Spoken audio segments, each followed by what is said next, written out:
Yo, I think you're on mute. What up? What up, Hold y'all? on. I think you back now. You back off mute now. I'm back now. You hear me? Good. All right, cool. I got Nah, you. I took my AirPods out to say something to Candace, and I guess it muted me when I took them out. So if I'm back, I'm back. Got him. What's up, man? How's it going? Man, it's good, man. How's your day?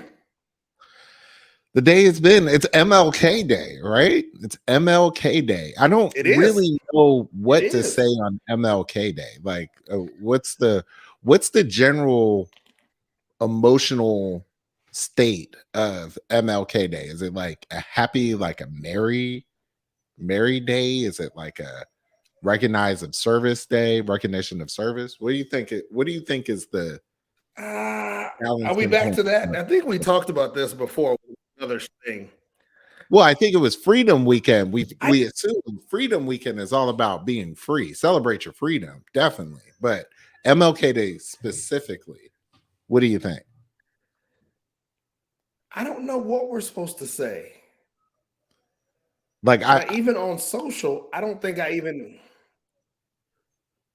it's Go hard. ahead. No. I'm thinking. It's hard to encapsulate because it is a day of like commitment to service, to doing things, right? But it's Hmm. also if you do a lot of service throughout the year, service is like a part of your DNA, right? It's hard to say like It's a rest day. it's a kind of a day of rest and recognition of service to others, but people got to rest at some point. You know what I mean? Hey, so yeah, I think Yvonne says it's a service day, and I get it. Like, so back in the day, I used to go out and do something, with the fraternity or with something. And I think past couple years, I mean, it was a year you and I got together, and we did the vacation joint. But I think I've used this past couple years as just of a rest day, like let's just recharge. I don't think it's not like Memorial Day where we barbecue or something like that. Yeah. It's just a chill day. It is. I kind of feel bad sometimes that it's kind of become that for me, but also I need every ounce of recharging space that I can have, right? So as I think throughout the year, it's just like I'm tapped out any day that I get. This is really like the wedding the holiday detox time to me, right? It's post Yo, hold holiday on. season. Can we back up for a second? Yeah. You said that you felt guilty about resting on this day. Tell me more. What's the guilt factor there for? Well, because I actually used to be out there, right? Every year kind of doing Hmm. being a part of a big service project. So looking at that history of things, it's like it's kind of my balancing point to be like, hey, you should be doing something out there, right? But if you're tapped out and you're just doing it to kind of check the box, that's not what's going on, right? That's not fully realizing what I think MLK would have wanted for us, but also I don't know. So I end up taking this time to recharge, and I kind of feel like, man, why can't I feel okay about recharging? You know what I mean? So is the deeper conversation here that it's MLK Day, you don't and you want to recharge, or is it what we were discussing in pre-show where you and I'll say you and I won't just put it on you, or I'll just say me. Like I have an issue with resting, period. Right? Like it don't matter if it's work related, like just to shut it all off and to go rest is okay, right? Like I told you, I feel Right. guilty, not working one day just because, so is the issue that you're having with I don't know what to do on MLK Day, or is I feel guilty about resting, period? I don't know. I honestly don't know. My mom said recognize that this is the only holiday an African American has, and I don't know that that's true anymore because now Juneteenth, right? And I mean, if you recognize Juneteenth, right? Then the Juneteenth is an African American holiday, but also it's like I kind of feel like I'm always in service to others to some degree, right? Hmm. So I look at Right. it like if I'm tapped out, this is my chance to recharge for the rest of the year. You know what I mean? Or till the next time, right? Right. So maybe that's it. Yeah. But I mean I typically don't think about it in terms of like, am I guilty on MLK Day because of rest, period, or guilty because of rest on MLK Day, right? And I don't Hmm. know. I don't know. I'm still working through it. I'm still working through it. Obviously, we went out of town. We went out on a trip. So this year it was like Yep. parent, parent, parent, kid free travel, right? We out. We had a babysitter, we out. We We going. out. Right. So Hey, we bro. used that we used that time I. to explore another city and recharge and like Hmm. tap in, came back more refreshed. I can be a better person, a better father, a better husband once I'm recharged up. So There is something about, so when Candace and I, when we went to Mexico a couple weeks ago, yeah, without the kids, there's something to the idea of not having to be a parent for a couple days, right? yeah. Like, I get to eat my food when it hits the table. But I get to not hear um and it's really not me, because I'll tell you, my kids are more ma instead of dad, dad, dad, dad. But just like when we went to the resort, the first night we were there, we were walking around outside, and the peace and quiet was eerie. It was right. awkward and it was very unsettling. Like, I'm not used to silence. And then obviously, as the days went on, it became great and you're able to rest. But I think, and I was not a proponent of this early on. Like, I was like, Mr. Go, go, go. But man, like, this opportunity to rest without your children What? is a totally different thing, right? It's in the lottery. That's Like, like in the totally different. lottery. Tell me about the trip, man. What was you told me in text that you felt rushed, but but was it a good time? What did y'all do? What did you Yeah, eat? I Tell me. mean, we went to New Orleans because we love the city. Last time we were there, last time I was there for work, Danielle came. She had a great time, but I worked the whole time, right? So I like literally worked like every day, just essentially what we were talking about, right? Hmm. I love the vibe of the city that I got to see, but for the most part, Danielle got to do a second line. She got to go to a couple of the local breakfast spots. She got to like explore the city and feel the culture. I wanted that, so we decided to go back to New Orleans just for the weekend. And I think the reason why it kind of felt rushed is because it was like kind of late breaking. We were like, oh, we need a hotel. We Hmm. need to figure out how we gonna get there. We gotta figure out all the stuff. When we got there, it was like a collective, like, okay, we're here, but now we want to make the most of our time, right? Unfortunately, when we flew in the day before, it was like 75, 77 degrees outside. When we got there, it was like 53, right?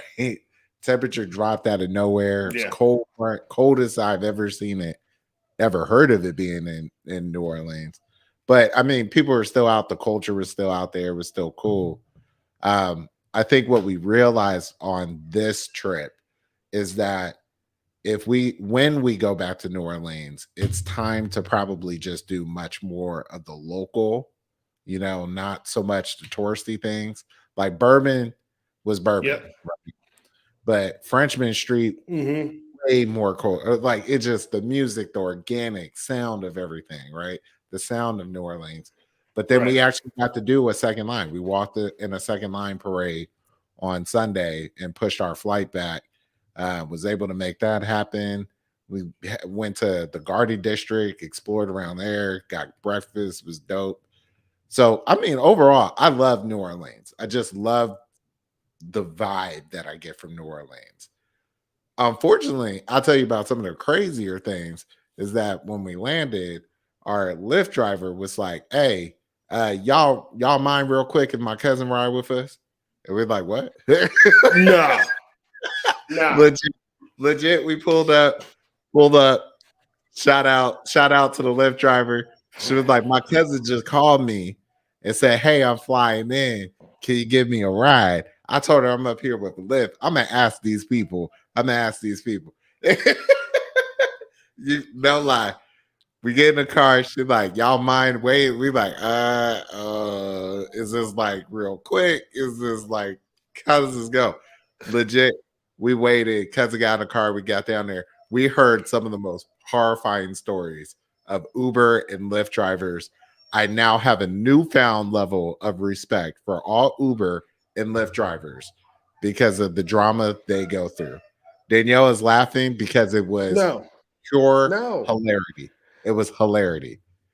It was hilarity. It was no, crazy. Yes. no, That's how it started. no. Yeah. That's not a thing, man. Like, Oh, fam, it definitely was. especially Yeah. because y'all were only there a weekend. Y'all were only Right. there a weekend. Yeah. Fam, get me to my destination. Right. With her cousin. And then we just heard some of Why are the we crazy like this? stories. Hey, And I don't even have to ask. Candace didn't have to ask. You didn't mention this woman's color. I know they were black. yeah. Hey, no, the cousin did not split the cost. The cousin got a free trip. But then I'm not actually sure, Mom. That's a really good question. I low key think she turned on Uber and Lyft at the same time and charged both. Stop it. I think she legit Stop it. both at the same time. I don't know how she did it, but she definitely hit her cousin. I saw her cousin's face when she said, "Oh, I forgot to turn on the damn app to make sure we get this money." I was like, "Yo, okay." Right. Stop it. Stop I it. got to shout out. I got to Stop shout it. out the hotel where we checked in. We came in early. They got us checked in at like 9 o'clock in the morning, which was dope. We got. I mean, it's New Orleans, right? It's New Orleans. You're gonna get a little bit of everything out there, right? But Stop.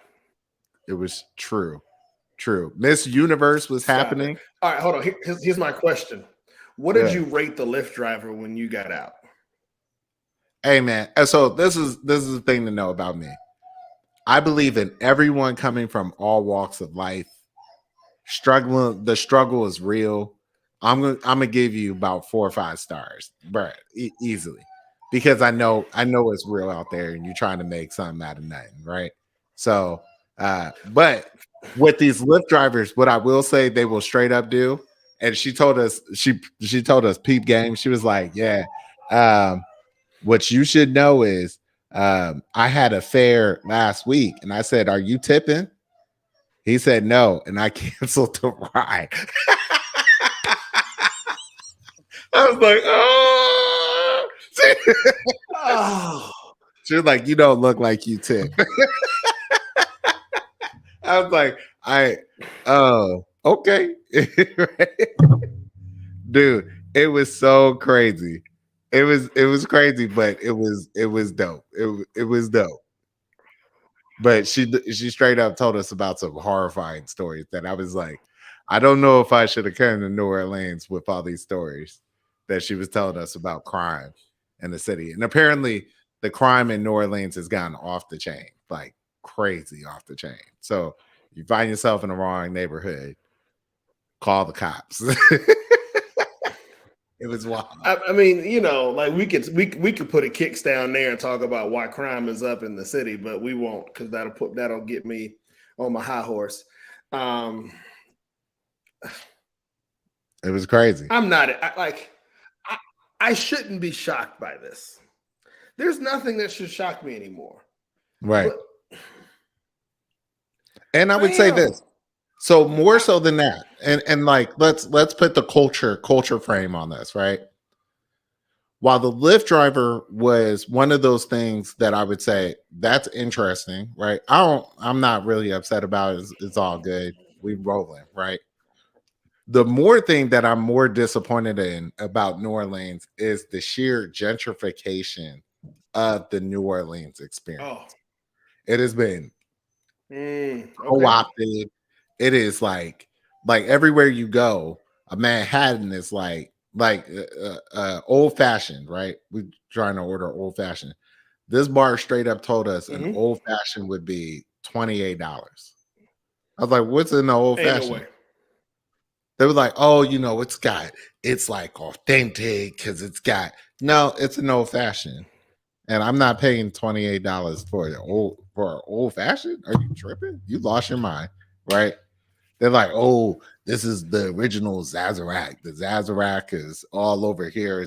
And you just get this feeling that not white people specifically, but it's like big brands, big business has rolled through and Hmm. turned this to like a Yeah, yeah. retail experience. And it's like it's kind of lost some of the jazz off of it. You know what I mean? Charm. The Hmm. charm is now You become know, much more like a Gap version of it, So it's corporate. it is very I corporate. mean, but It is very see, corporate.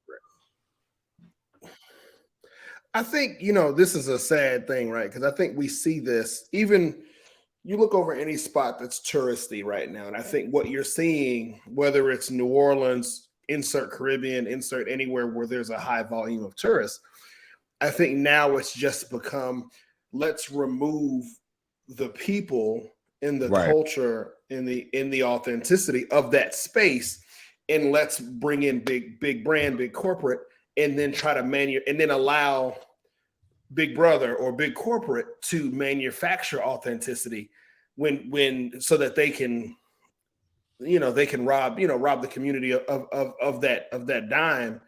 And it's sad and it's depressing, but what it also now creates is a space where if you can't afford it you can't participate. Right. So Kind of whether crazy. it's going on Yeah. vacation with your family. Yeah, like we're It's talking like Candace and I about are it. literally talking about this right now. Right. And I mean, Go it's ahead. legit. I mean, it's legit. Down at Bourbon Street. I mean, Bourbon Street is going to be Bourbon Street, right? But it's so Mhm. not. It's built up as like that is the New Orleans experience, and it is not, right? And Mhm. I can't speak for people from New Orleans. If someone from this chat, from this group is from the New Orleans culture, please chime in. But that's why I think Sunday for us was the best day of our trip, right? Because Sunday we got out of the Mhm. central business district, right? And we went to the garden district where things are much more like, yeah, it's a Chipotle right there. It's also like a Starbucks, but there's also these local spots all around, and you get the sense of like this is more Mhm. day to day New Orleans, right? So we did breakfast, and when we pulled up to that second line, there's no that you can't even debate about it then, right? Once you walk into a second line and you see the culture on tap, right? Just on full frontal people. And it's like whole neighborhoods of people walking through the streets and they playing music and people dancing and they drinking. They got everything going on. That is the real New Orleans, right? That's the thing that you would never Yep. be able to replicate because there are many places that will probably I fully believe that one day Harris Casino down there or Hilton Riverside or something. They're going to be like, oh, come down to the lobby at 4 o'clock and come and do the Hilton second line. And it's going to be some version of that, right? But it will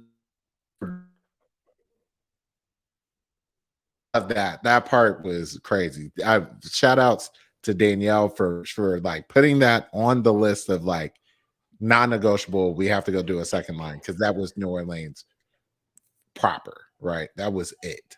So Yep. I mean, I think when you think about these touristy spaces now, I think ultimately what they're not who they're catering to the guest that's going to visit one time. right? Right. They're not catering to the repeat customer, and they're not. So as a repeat customer, what we now have to do, unfortunately, is seek out authenticity by Right. moving as far away from the touristy spaces as possible, so that you Right. can get authentic food, so that you can get people, so that you can get experience. And like, so Candace and I, we go to Puerto Rico or we try to go to Puerto Rico. It started out as this every year thing that she and I would do, and now because of expense, it seems like it may fiddle in the wind and go every other year whenever we can make it or whatever. But for us, it's like, yo, when we go, like, we don't stay anywhere near San Juan anymore, because it's like, yo, like, we want authenticity in our experiences. And so it's Right. like, we will land, rent a car, and drive clear across to the other side of the island, just so that we can get the non-touristy vibe that is this space. And it's like, and it's unfortunate that you have to do that, Right. but like, if Like you it's if, weird. now again, if you are the yeah, if you're the person who wants authenticity from your vacations, then I think you have to seek it out. You can't just Right. allow insert community to, you can't assume that this community is going to give you their authenticity, because unfortunately so much of what we see has been bought. They've been pushed out. They've been moved somewhere. They've been, Mm-hmm. done something different too. So, I mean, yeah. So New Orleans was dope. I love it. I love the city. Will I be back again? Yes. Will I have a great time? Mm-hmm. Yes. And I would call out this. So, But you'll be purposeful in how you visit. yeah, I will say this. I will say this. Central Business District. We're walking down the street. We look inside the window. This place called the Zazarak House, right? We're looking through, just like, hey, what's going on in there? This lady comes out. She says, "Y'all here for the free tour?" We said, "What? What free tour?" She said, come on with the free tour." We walking through this place. It's like a free liquor tasting and all about the history of the Zazarak drink, right? The spirit, Mm-hmm. and how it's local to New Orleans and all that. And we end up walking in there, and I sent you a picture of this, finding out that the Zazarak company owns E.H. Taylor and Buffalo Trace and all these other liquors. And it was amazing. It was like something that was Mm, off the beaten path because it wasn't really packed in there, but perfectly situated in the space that we right. were in. So I loved it. I thought that was dope as well. So it's authentic experiences like that, I think, is what we were looking for. So Can I be honest and say that I think the unfortunate side of what we see in the corporatization of these spaces, I would argue that they're probably tied to some form of natural disaster. So insert natural disaster, community can't quite afford to rebuild the way they would like to. So I we definitely sell think off that's the pieces thing. of property. Now let me ask you this, because this definitely came up. So for those unacquainted, there is an area of New Orleans called the Garden District, right? The Garden District has all these really nice houses.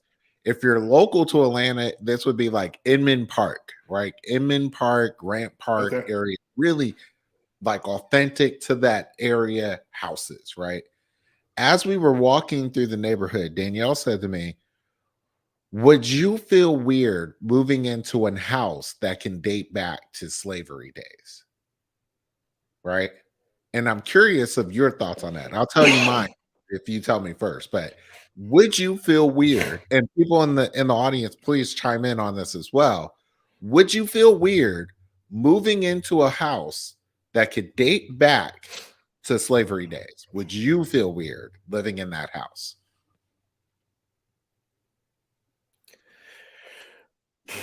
All right. Can I caveat? Can I ask a question? Yeah. Are we talking about house was plantation house, or house is just a house? Could be a plantation house, but definitely has the feeling like slaves were here. I would be fine with it, with Okay. living there, but I would Okay. also want to know the history of the house. Like Okay. I'd go, I'll buy it, I'll live there, but I'd also want to dive deeper into the history of the house and the families that, if we were slaves there, the families that came from this space. Like, I think I would really, really want to dive deeper into um, the history that is that house, but I'd still buy it. Ah, okay, okay. My answer to Danielle was, I wouldn't think twice about living in that house. And she was like, "What?" I was like, "I she was like, why? She was like, you sound. I think my resolve was a little off putting to her. She was like, tell me more. I was like, if it got ghosts, they ain't coming at me. I'm black, right? Right. I'm sorry. They I ain't do probably nothing wrong. but they ain't looking for me, right? I think I saw an old episode of American Horror Story or something where the ghost, they thought the ghost was coming at black people, and then at the end they were like, no, the ghost is coming at the other people, right? The ghost is like, you belong Yeah. here, right? And I was joking around, but let's be more honest there, right? I don't have a problem living in that house because I think my ancestors or my local village, my village's ancestors, right? They were the ones that worked in those fields to afford that house, right? They toiled Mm-hmm. hand hand and knee in this dirt in this soil plantation, picking cotton, picking whatever. They were the ones that worked for that house. I gotta think that one of their dreams, not the ones that like were freshly came over from Africa. I don't know. They probably want to be brought back home, obviously. But the ones that were born in America and were introduced into slavery their whole lives, I gotta think for them is like, yeah, I want that house. That's my house. I worked for that house, right?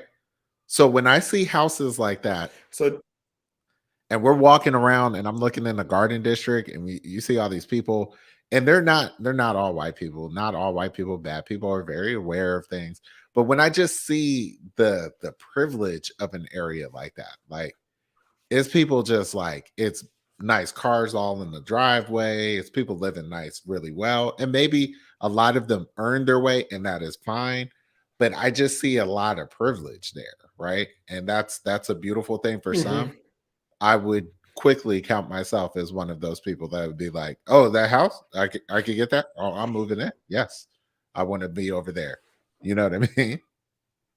So, No, so Danielle asked, how would the history sway your opinion? I don't think it would sway my opinion. I think I would just want to know. Like, I think it's hard for you to live in a space with rich history and not want to tap into that history, right? Like for that, and that's just me. I mean, good, bad, or indifferent. I want to know the history of the space that I live in, or in that case, because it has history. Like my house in Tequila, shit ain't had no history. It was just a house. right. But but because we're in that kind of space, and if I'm moving into an area where slavery was ever present and prominent, like that area, then yeah, I want to dive into the history and I want to know more. I don't think it would move me from buying it. I think my curiosity would want to know as much as possible. Yeah, yeah. I thought it would be dope. I can't even lie to you. I've looked at some of those houses. I was like, these houses are beautiful. I would definitely move How into much they that. was hitting on? How much they cost? In the garden district, them houses was like 2.5, Mm-hmm. right? Even Oh man, downtown. shit, Carrie, that's y'all next. Carrie, that's y'all next house, Hey, fam. speaking into You ain't gonna existence. buy no house cheaper than the one you in. Hey, Hey, that my house is nowhere near. I love the goals. I love the goals, but then my house ain't nowhere near that. Do you know what I mean? But I'll take it. hey, Danielle, start manifesting. Start manifesting, I Danielle. know, Two right? point five million on the next house. Y'all want to know something? So I saw that the lottery was 1.3 billion, right? It's 1.3 billion. I tried to feed my wife telepathic vibes to manifest this money, and she manifested it for somebody. What? We needed that money. I don't know why. I think she probably went to sleep. She was like, somebody in Maine probably gonna win that money. And then somebody in Maine won the money. I ain't get the money. Danielle messed us up, man. 1.3 Hey, billion we gone. have already established that your wife has extraordinary powers when it comes to She manifesting. does. So I She believe you are does. right. She fell asleep and said, I want this money. And then probably her last thought before she fell asleep was Maine. Well, you know what I think And now kind of you lost happened? it. I think what kind of happened, and I mean Danielle she's probably gonna beat me up after this, but just so that y'all know.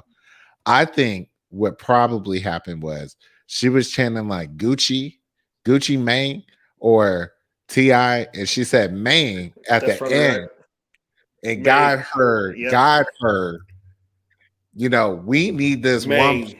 1.3 Billy Maine, and that's Yep. it's gone. It's It's gone. It's out of here. It's that's out of it. here. That's it. I got I just gotta Because I mean, find the Danielle is a trap music. right. Hmm? Exactly. Exactly. It's the trap music. Danielle is a trap music aficionado, so I can't blame her for if Gucci Mane helps soothes her into sleep. Right? If that's how she is, that's how she is. I can't wrong her for that. We just probably need to make sure we focus her manifestations while she's awake. This way, when she falls asleep, we have already manifested the want and desires. Speaking of trap music, right?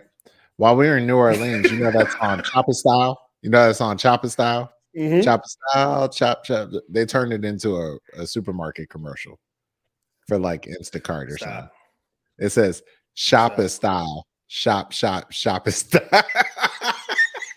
We Stop. want shopping. We want shop. No lie. Stop. We took a picture of it. I ain't even gonna Stop. try to pull it up, but bruh, that's one of those looks. Stop. And we saw that in the Stop. car with the Uber Lyft driver and her cousin, and I slick was like this. Gotta take a picture of that. Shop is style. Shop is style. I ain't mad at you. Getting that Stop. check. Gotta get the check. Stop. Hey man, Stop. I gotta ask you, how's it feeling? You're walking in this I see a red aura all around you these days, man. I look at you Man. on media and I'm like, man, who let the dogs out? Back to back, baby. Back to it's funny. It's back to back. In the second one, I felt like people would not appreciate the second one as much as the first one. But we in here. Like people are loud and obnoxious on the interwebs about Georgia winning back-to-back national championships. And it's crazy because after Ohio State, you literally watched that entire game on the edge of your seat, thinking that the team may lose and going back and forth in this seesaw of emotion. And I was probably the last one in Bulldog Nation to think that game was over, right? Like Justin texts me in the middle of the third quarter. No, he texted me in the middle of the second quarter. Talking about, man, this game over. I said, hold on. I need 0-0 at the end on the clock at the end of the game, right? But really, if I'm being honest, probably third quarter, I was like, this game is done. And then when it ended, it was like, shit, like It we was kind of national champs again. right. Once they sat Stetson down, I was like, oh, this is done and done. I think I might have got up and started doing stuff around the house because I was like, all right, well, this is about how bad the score is going to be because this is horrible. This is horrible, and I feel bad. Bro. I feel bad for TCU, especially now knowing that their offensive coordinator got the hell up all, and he's now over at Clemson. Clemson was like, you fired, you hired, let's go. Right. So you know what was crazy is as Kirby Smart said in his post-game press conference, he said, our scout team gave us more of a challenge than TCU did. Like, so your scout team, for those who don't know, in college football, typically walk-ons or reserve players, and their role is to mimic the other team in practice, so that the team, so that the starters, offense, defense, can get a good look at, this is what this team runs on offense, and this is how they do it. This is what this team runs on defense, and this is how they do it. And so Kirby Smart in the post-game press conference was like, yeah, our scout team was harder to play than TCU was. And I said, "Fam, you can't say that about nobody. That's embarrassing." But like, these kids have families that are watching this press conference. But knowing Sonny Dykes, I think Sonny Dykes probably said something similar, if not worse, to the whole TCU team. Because I think by third quarter, he was like, this is happening. This is happening, Bro. And I think particularly for TCU, it was a bit of shell shock. They weren't even supposed to be in the championship this year. They made it up there, and I think to be playing UGA, they just got the brakes beat off of them. I mean, it's no way. It's no other way. Think, you know what I mean? I've listened to a lot of people talk about football the last week, right? Or 2 weeks. And one of the things that it's come to everybody's conclusion that makes Georgia and even Alabama different, Ohio State to a degree as well, and what makes it so hard to play against them is because of their depth, the amount of good players that they have. When they go to practice, they're able to hit in practice, right? Like, they can do things differently in practice that other teams can't do, because if a TCU of the world loses, if they hit too hard and their linebacker goes down, then the number 2 linebacker is nowhere near as good as the number 1 linebacker. Whereas at Georgia and Alabama, it's good on, we can go good on good in practice, because if Clemson one of the good players gets hurt for a week, Clemson was like that for a while, right? If one of the good players gets hurt, then we're filing in another good player and giving that good player, the hurt good player, time to recover. And like, that's not something that many teams can compete against. And what that creates is, when one of your good players gets hurt, who replaces it? Whereas you see when Georgia, like Nolan Smith, their best defensive player, got hurt, after the Florida game, and the defense just kept going. And it's like, there are obvious, if you watch Georgia enough, there are obvious spaces where you miss Nolan Smith, right? But like, it's just different when you play a Georgia or an Alabama, because their depth is like, Georgia had, they ran 4 running like that. They got to 60. They scored 14 points in the last 5 minutes because their 4th string running back came in fresh. They had took out all their starters, and their 4th string running back come in still running hard. And it's like, well, see, you can't stop that.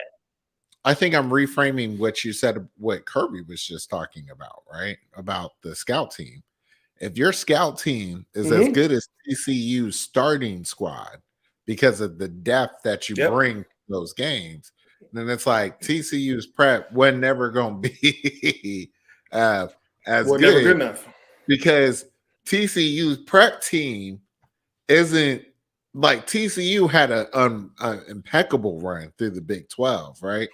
That means they ain't even got Texas second string, right? They're playing on just like a shoestring budget. This is probably going to be, this is a program maker. And I think or I don't know if it's a program maker. I'd relax that a bit. But I would say for Max Dugan, I think his name is, this is definitely going to say something about his trajectory going forward, right? That boy plays all out all the time. And there's probably a couple players all the time. That's like a career maker for them. But exactly, it's going to be interesting to see, because I think the question that a lot of programs have is, how do you get that depth, right? If you're not a TC, if you're not Alabama, not a Georgia, LSU, I would say probably to some degree, how do you build a program, a modern program? I don't know. It seems hard as hell to do. I And mean, I think the transfer portal is even in the playing field, right? Or somewhat. I think the transfer portal makes it more viable that a TCU like a team like TCU can splash. I think what makes it hard is the sustainability, right? mm, Like traditionally, when you get a player out of the transfer portal, you may only have 1 or 2 years with them, right, whereas Georgia may have 3 or 4 with some of their players, right? right. So I think the transfer portal acts as somewhat of an equalizer, but I See, I don't know, feel man. Like, that transfer portal is kind of turning into a feeder program now. That's what I see it as. It's like there's 100, yeah, that's what it is too. it's like if you had a good year at uh ULM or something, right? Hmm. Somebody picking you up to go to the top 25 and you leaving that program, Yep. right? And it's like, damn, that sucks, right? So Yep. I it's mean, you kind of see it like, right now. Like, right. No, no, no. Go ahead. Go ahead. go ahead, go ahead. No, go ahead. Sorry. No, I was gonna No, I was say gonna say like, you see that right now with All right, you go. no, you got it. All right, I will go. I think you see that right now with Wake Forest and Vanderbilt, right? Wake Forest and Vanderbilt had two great quarterbacks. Not great, great by their standards, right? Um, that were able to lead those teams to some really good wins. Minute the season's over, both of those kids are in the transfer portal and they're going to end up at a bigger school, because yes, some of it is probably tied to some NIL money, but I think some of this is also tied to, I want to be seen playing against better competition so that I can increase my draft stock. And so in a lot of cases, I agree. It's like what you said. It's a feeder program for kids to leave and go to bigger schools, but you also see the opposite, right? Like Georgia, I think, had the day after the national championship game, minute we won, 2 days later, 6 players announced they were going to the draft into the transfer Yeah. portal and counting, right? Because I think they're like, yo, Georgia keeps recruiting these great players. And so I'm getting buried off in the depth chart, even more. So I'm going to leave and go find a better opportunity. If I'm Well, I think second you're gonna string at Georgia, second, third string at Georgia, can I go be first string at Nebraska? well, I think there's definitely the transfer portal means different to different schools, right? Because you got your Mm-hmm. Justin Fields out there. They're like, in order for me to stay to get into the league with the kind of boom that I need to, I can't be playing second fiddle, Mm-hmm. right? I need to go to Mm-hmm. another program, right? Well, so I definitely think it puts a lot Yep. of power in the player, but it's also like that's why I think particularly you might not have heard the last of Sonny Dykes, right? Or Mm-hmm. um, Dion, for instance, right? For those, because essentially what you're watching is like what that guy did with the Oakland A's with baseball, where it was like you took a small cap program and got them to the Yep. national championship. Yes, you lost, Yep. but you just served a model for how to Mm-hmm. compete with the bigs, right? Yep. Somebody gonna pay Sonny Dykes a lot of money to be like, Mm-hmm. how did you take a first year team and Yep. build this in a way that you got them high visibility, you got them on, you got Mm-hmm. marketing? Because for Max Dugan, he's like, look, I wasn't offered to go to Ohio State. I wasn't offered to go Yep. to UGA. I wasn't offered to go to any of these big programs, but he still played against UGA in the big game, right? And it was like, Yep. that's got to matter, right? That's pretty major, right? So I think it's going to be Yep. interesting watching how teams go about this now. You know what I mean? I just don't know the calculus that I goes in, think you know. So what I do, what I think, what I love about the transfer portal is specifically for somebody like Dion or some of these programs that have potential to be good, but just aren't. It gives you a stopgap between um, between me building my program from the ground up with recruiting and me being viable immediately. Yeah, Tasha, we got you. And so I think for a program, right, because coaches are under so much pressure today to win now, it allows a program to say, boom, I'm going to come in and if I'm a coach, I'm going to come in, evaluate my team and say, okay, cool. I'm missing a really good wide receiver and I'm missing a stud on defense. And then if I could get those pieces, then I could be semi-decent this year. And I can Right. push to being really, really good. And so I go Right. on the portal, I can get a couple kids excited to come into my program, and then I can use the transfer portal as this stopgap to to the players that I recruit and get in my system to really get them up to speed and get them really really good. So I think Right. that's on the Dion, that's on the brand new coach end of things, and then I think on the existing coaches like Kirby at Georgia or Alabama, what you're able to do is you're able to look at your team and go, I'm a wide receiver or a running back or a quarterback away from sustaining my momentum. Like, hey, my backup quarterback ain't really that good, or he's not good yet. So Right. I'm gonna go to the transfer portal and get me one, or get me a wide receiver, or get me a running back, or whatever I need as a stopgap until the players that's in my system are great. So I think it's either a stopgap for an up and coming team to kind of fill a roster, or if you're an existing team like Georgia or Alabama, Clemson, whatever, it allows me to maintain a higher status um, in that space. Sorry, Yeah. my It's watch gonna was be telling me to stand interesting. up and it distracted me. No, it's gonna be really interesting to see this upcoming year because I think we drop. So Stetson's gone. I think Bryce Young is Mm-hmm. probably gone this year, right? So, CJ Stroud just declared he's gone, right? And I'm thinking mm-hmm. about who do you run the offense through, right? So it's going to be a lot of kind of reacclimating people to how these offenses run, but I think you're going to get a sense of, like you're talking about, how is the whole team compositely built, right? So if it's Mm-hmm. built really well, then you can probably swap out a Stetson bear for somebody else and still be fairly good as that person Yep. gets up to speed, right? But it's going to be Yep. interesting. It's going to be a good year for college football next year as well. I think a lot of people are going to be watching because Georgia is still going to be a problem. The team is so young, but still so talented, you know?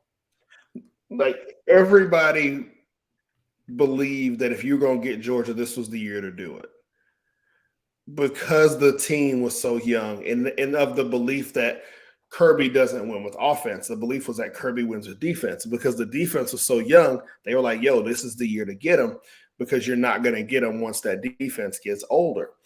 Um, I don't know, man. I think unfortunately what we will miss now is college football had done a really good job of opening the year with these really big high profile games with, you know, Alabama versus Texas, Georgia versus Clemson. Next year was supposed to be Georgia versus Oklahoma to start the year, but the SEC made them cancel that game.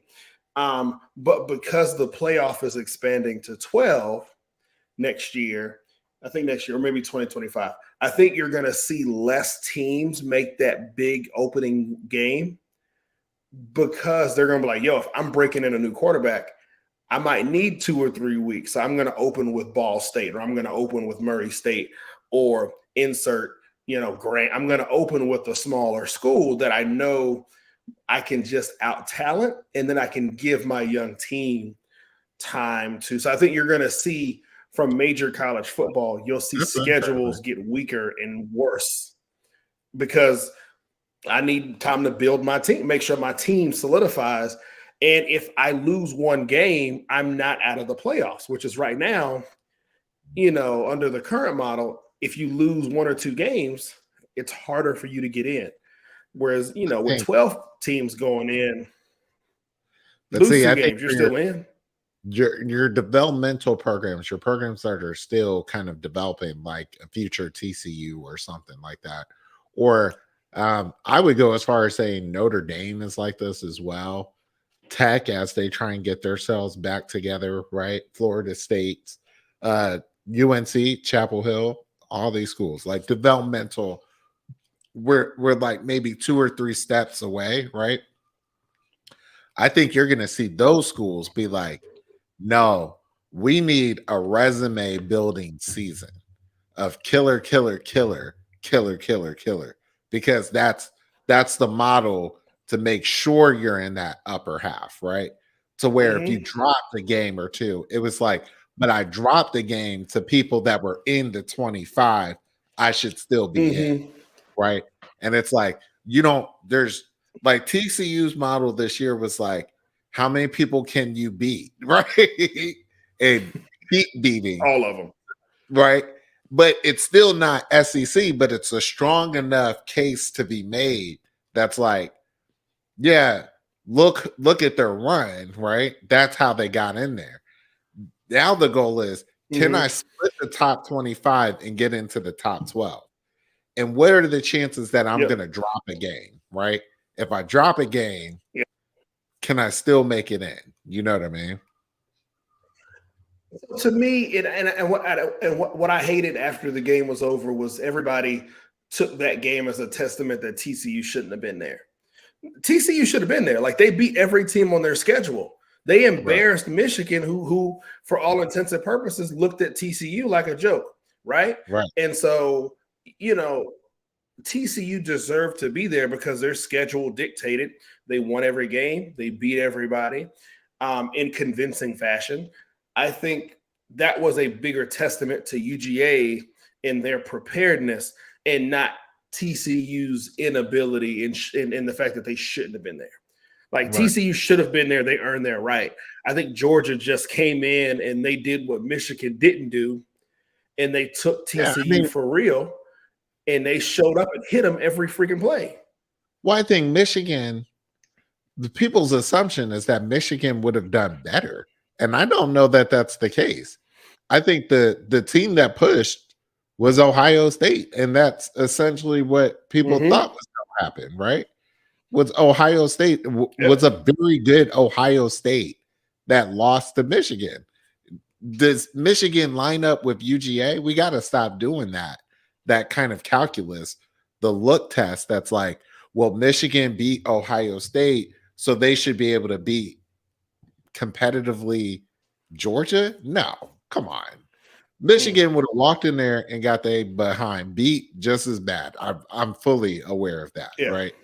There are Yeah. too many teams outside of the SEC that would have. I can't think of, honestly, I'm going to go ahead and say it.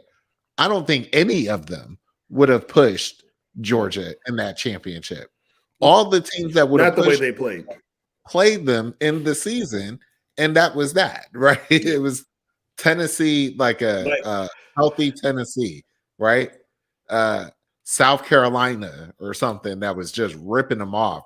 South Carolina is going to be a problem next year, maybe we'll see. But uh, the SEC is just really strong football, man. I mean, there's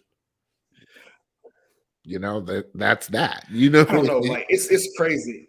Like, what I watched, and we can move on from here. But what I watched at the national championship, the way they play, because they played better They play in the better than the national Falcons. championship than They they play better played than better against the TCU than they did against Ohio State. And I don't think that's right, Ohio State did. Like, Georgia's focus and their execution against TCU right. was so far and away better than it was against Ohio State.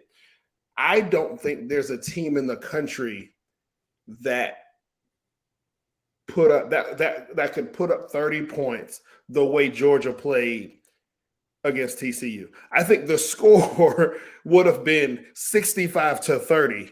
Insert any other team in the country.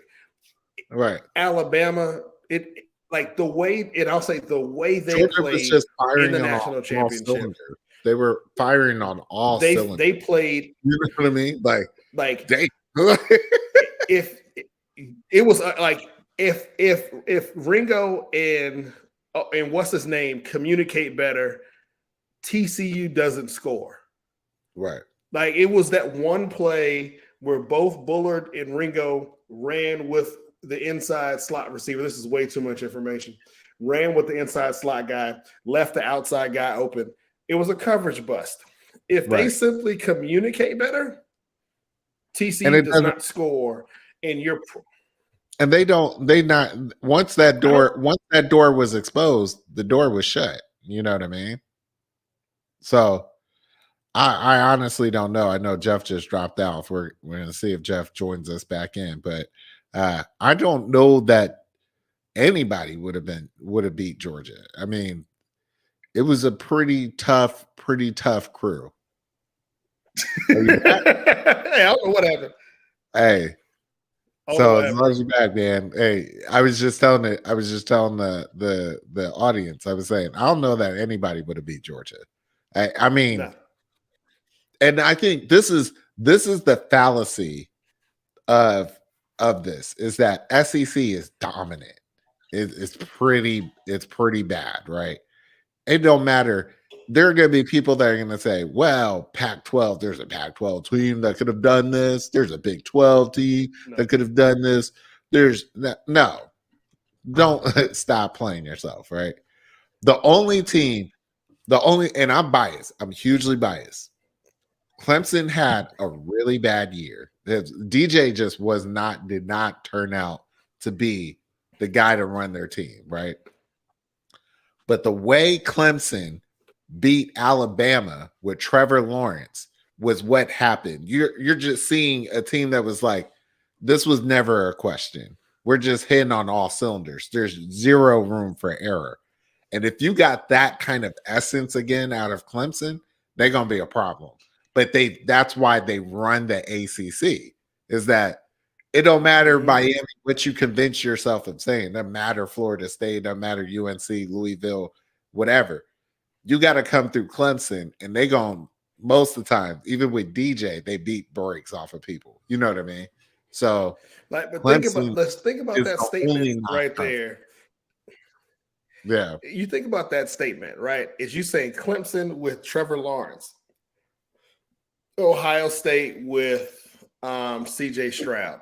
You're saying to beat Georgia and Alabama, you need a generational quarterback, right? Like you right, need, like, if your quarterback ain't gonna get drafted number 1 or number 2, then you right. can't beat Alabama and Georgia. No, And that's and see a here, sick and crazy world where we live in.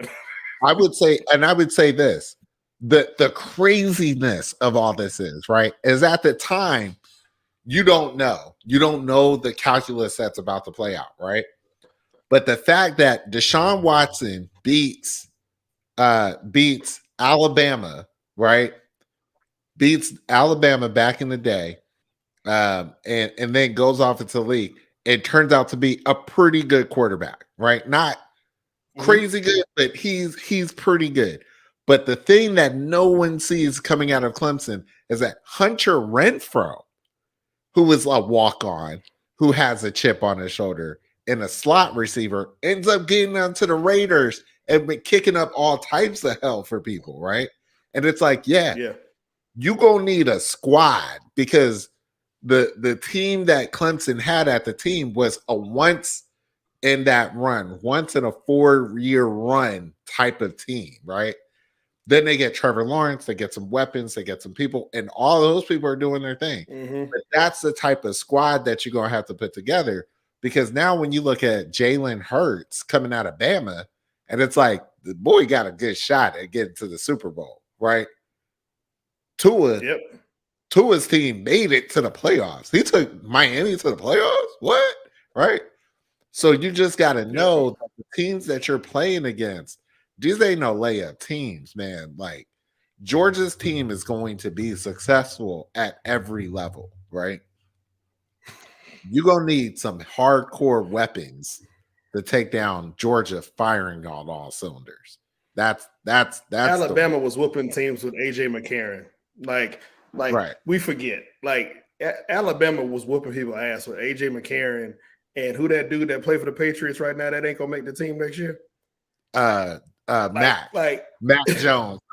Mac Jones, right? Right. Like Alabama, and that's what like you talk about a team beating you, and I think that's what's different with Alabama and Georgia to a degree. I think Georgia's ascending to that space now where your best hope is that they don't ever put an elite person at quarterback. Because when they do, it's Tua and Jalen Hurts, and it ain't fair. Right. Like it wasn't fair when Alabama had Jalen Hurts and Tua under center, right? It's that Jalen had a bad game, and they brought in Tua. Right? You're like, I never heard of this kid, but he's airing y'all out left and right. Yeah, he is, because he gonna go to the league and air years later. You know what I mean? Or Joe Burrows at LSU, right? Like it don't make sense. But I mean, you cannot give. Think about that. Think about that now, right? Who you're looking at in the playoffs of the NFL right now was really representative of 4 years ago what the college football playoff looked like, right? Yep. All these teams, they all know each other, and they like straight flex. Trevor Lawrence in the NFL was down 27 points, rallied back, beat him, and moved on. Was like, yeah. Then he went to Waffle House, right? Kid is a problem, right? Tua got 3 concussions. Y'all playing in that. Yeah. Y'all playing out there. Jalen at the Eagles, he got the Eagles firing on all cylinders, right? Well, it's a problem, man. It's a problem. Joe Burrow hold on, real quick. Buried that other team, buried Baltimore, right? Yeah. It was embarrassing. That's crazy. You brought up Waffle House.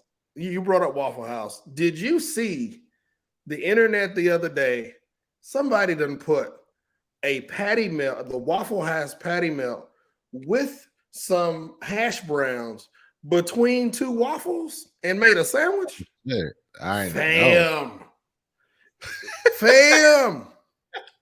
What is the sandwich called? Shit. The Waffle House special? I don't know. But dear Lord, that shit looked amazing. I gotta it came up on Twitter. I'm gonna text it to you when we done. It came up on Twitter, man, and I asked Candace. I was like, "You went? Did you go to Waffle House and try to order it? Did you go to Waffle House? I have not yet. I have not, because my fear is that they're gonna give it to me. Right? Can I get a patty melt between 2 waffles with some hash browns with cheese covered? Yeah, that's what I like. Can you actually throw some bacon on that, and then a side of heart attack, please? Because that's what that is. That sounds hard. That sounds horrible for your cardio. I'd like to see what they do to you in the gym the day after you eat that, right? That's crazy. Oh, I bet you would die. Candace said you were ready to go to Waffle House, and I fully believe it. Ready to go. That's crazy.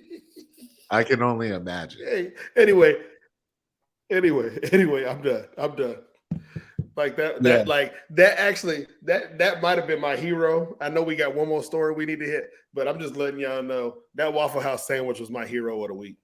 Well, we can save the next story and for I next had week. It. We can do heroes and villains. No, it ain't gonna be no story next week. Oh, actually, you know what? That'll be my villain, because we've been on an hour. I'll just make that our next story my villain. Okay, so who's your villain? I wasn't ready. Not ready. I'm ready. So my villain has to be I don't even know where she was from. The police officer.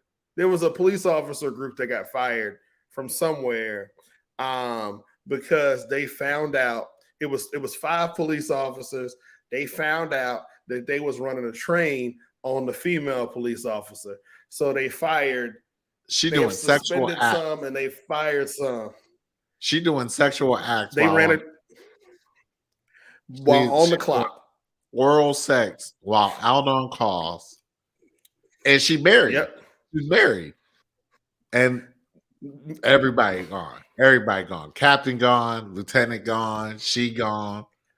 Cops gone. Everybody lost. Somebody that was on the dog unit.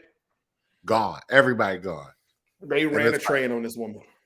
that's crazy. Well, she apparently it had been like a known thing that she services everyone on the force. Apparently, that's crazy. I don't even know what to say about that. That talk about the blue line or whatever. I have no idea. Even what do you say about that? Like what? Out on So call. what I say is you can tase somebody to death and get suspended. But if you run a train on your coworker, you're gonna get fired, right? Right. Like apparently that's the line. We can kill people, Right. desk duty for 2 weeks. We're good. Run a train on an employee, a coworker on duty. That's where we draw the line. You got to go. Yeah. I don't know, man. It's kind of crazy. It's kind of wild. I'm just gonna go ahead and say that. That's wild. Right. No more. My daddy, we gonna, yes, we will talk about. I feel like I'll talk about.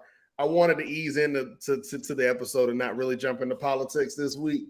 But yes, I got plenty of smoke for George Santos for George New York, who lied on Santos. his resume, and all the rest of the Republican Party. I got a lot of smoke for them, so maybe I'll save it for next week. My hero has got to be. I think I will call this out. We were in New Orleans. Danielle's coworker and her friend group. They were out there as well. We ended up linking up over at some like a speakeasy type of joint, right? This girl was telling us. So shout outs to Takar and her friends. They said they were going to listen to the show. So if they end up checking us out, shouting you guys out. Awesome friends that we made in New Orleans. Their trip planning was goals. Their trip planning was goals. One of their friends said, we did a trip to Croatia. In my mind, I said, Croatia? What? Who goes on a trip to It's Croatia? dope. This is apparently a thing. Yo, real talk. We were just looking this morning. Listen to this. She said they rented a yacht. They rented a yacht. It was like 20 of them cruising around Croatia. They had a personal chef, a personal bartender. They had people doing the laundry, folding their clothes for them, all that. They took a private boat to Ibiza, and just hearing how this trip went, they were like, yeah, we got done with Croatia. We right there. We went to Greece, bang, stepped off, went over to Spain, bow, bow. I was like, wow, this is goals, man. This is goals. They are my heroes of the week because that was straight amazing hearing how they go about it with itineraries, planning, and all that stuff. I was like, I got to step my game up, right? So Croatia, friend group, New Orleans, heroes. My villains. My villains this week. It's got to be Joe Biden. It's got to be Joe Biden. What Sleepy Joe do? What with the documents? With the documents, man. Like I'm like, dude, what is going on? Or let me better refine this. The whole thing in Washington's getting a little messy now. Everything's getting weird. Merrick Garland has now done a special prosecutor for the special investigator to look into Biden's documents, which makes him still. It seems like he's coming off very conservative about things. He wants to serve the conservative base, but this whole thing is like, why can't y'all keep track of the documents, bro? Like, what is going on with y'all? that can't nobody just to know that top secret documents out there. I'm about to go find George Bush's old hangouts and be like, somebody here got some briefing with a coffee stain on it, sending somebody pocket somewhere. You know what I mean? This is just kind of crazy to me that is this amount of top secret documents out here. Ridiculous. From what I gather about it, is from again, I probably listen to way too many people. This stuff happens more often than we would like it to happen. With top secret documents kind of floating around in people's possession. I think the issue that people are having is how you turn it back in, right? And and yeah, I'm with Tasha. It's careless, right? Like I don't, because there's an official, I was listening to like Neil Katyal talk about it the other day, or he did a thread about it on Twitter, and there's like an official list of things that happen to you if you get caught mishandling, whether if it's not malicious or whatever, they just kind of move on. If it happens more than once, then you can be sanctioned or whatever. And then, you do what Trump did, or or you can be prosecuted, right? There's a laundry list of things. But it does seem like people are just careless and unorganized when it comes to something that you should be fairly careful and organized with. Going back to our earlier topic, college football even got the guy that pulls the coach back on the sideline, like, hey man, don't get this penalty, right? The White House ain't got nobody that walks through and be like, Joe checked out document 14. Where's document 14? No, seriously. Before we leave, where is document 14? Somebody go get document 14. Put this back in there. All right. I would have assumed like that's literally the, like the White House counsel would have somebody that would be like, hey, this is ridiculous. This is ridiculous. This is ridiculous that this is happening. And I'm like, they top secret documents, right? Like I just imagine that you're getting briefed on something. You're like, okay, so kidnapping, okay, terror alerts. All right, well, hey, I'm about to put this down real quick. Go to the bathroom. I'll be back later. You know what I mean? It's like, what's wrong with y'all, man? Y'all tripping. Just watch this again. You sat it down. You supposed to be using the bathroom. You sat it down and left it. Right. Like it's a page 4. Like it's a Word Up magazine or something, sitting in somebody's office or something. You know what I mean? Like, what's wrong with y'all? It's a random Essence magazine that left in somebody's house or something with top secret. Like, come on, man. Hey, y'all just gotta do better. New York Times, top secret, man of the year, all of those things in the same family, man. Ridiculous. So that's my okay. Hey, real quick. Yeah. Before we bounce out, I want you to watch a show on Netflix, man. It's called Baking Impossible. Super dope show. It came out last year. Anybody, y'all should all watch. Tasha, I sent you a text about it.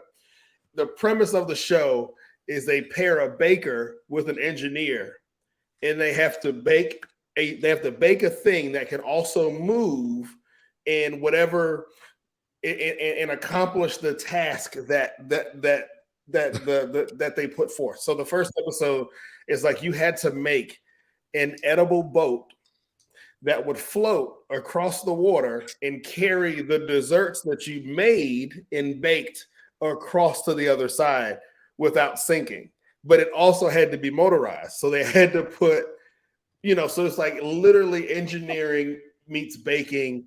And it's a super dope concept for a show. If you see Sarah, okay, y'all, yeah. I see Tasha didn't say nothing about it. She'd say she binged it a while back. I just found it. The show is dope. I can't wait to finish the other episodes. Like, I'm hooked. It is such a fire show. I'll check it out. I'll check it out. It's good.